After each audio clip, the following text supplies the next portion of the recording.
Every family has a story that they share year after year, and with every retelling, like Paul Bunyan, the fable gets bigger and bigger. So tonight I would like to share one of my family's stories with you about the time that my dad was attacked by the Christmas tree. I hope you enjoy. It was December, and every December, with Christmas approaching, meant that we would have our annual trip to the Christmas tree farm. I was about 10, so young enough to really think that my dad was the superhero that I always played him out to be in my mind. On this particular trip to the Christmas tree farm, we had with us 2 extra friends, and we loaded up in the minivan and drove all the way 15 whole miles to the Christmas tree farm.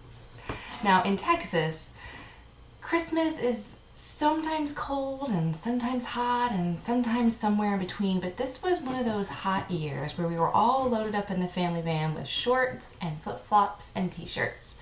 So when we arrived at the Christmas tree farm, we unloaded and walked out to get onto the tractor with the bale hays. We climbed up and sat down and started to itch everywhere from all of the hay. The man brought my dad the saw, the famous saw, and my dad had the honor of cutting down the tree that we all decided on.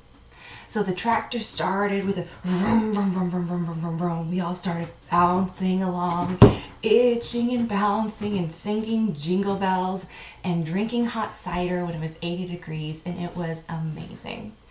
So we got to the furthest lot, and this is where they grow the really big trees. I'm talking like 6-foot pines. They were awesome. Or they were awesome when you're 3.5 feet tall. We got out, and Dad said, "All right, gang, everyone split up. Whoever finds the best tree gets the honor of holding the tree while I cut it down." I thought that would be the best thing in the world, and so off I ran to find the best tree.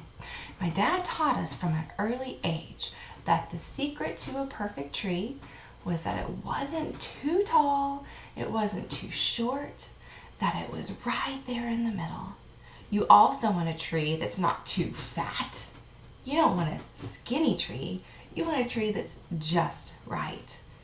The final key to the best Christmas tree is to check all of the sides and to make sure that there were no holes and there were no needles dropping off of it. And so the final test is you reach in and you grab the trunk and you shake the tree. And if a bunch of needles fall off, then you go on to the next tree.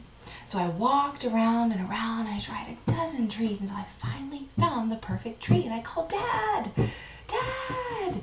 And he came over with his saw and he said, "Good job, babe. That tree's not too tall and it's not too short. It's not too fat and it's not too skinny and there's no holes.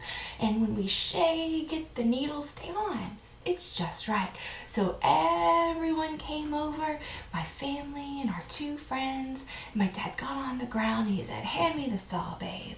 I handed Dad the saw and he said, "Now grab hold tight and don't let go."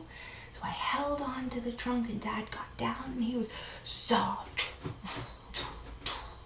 through that trunk.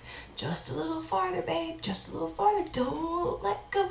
Oh, oh, oh, oh, it has me. It has me." My dad started screaming and I didn't know what to do. I let go and I jumped back and I said, "Help, help, someone, the Christmas tree is eating my dad."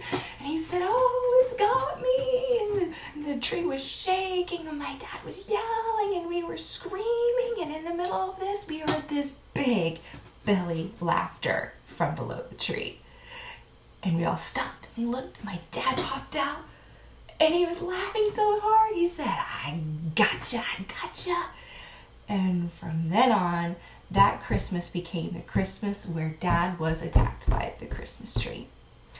I hope you enjoyed my story. Thank you.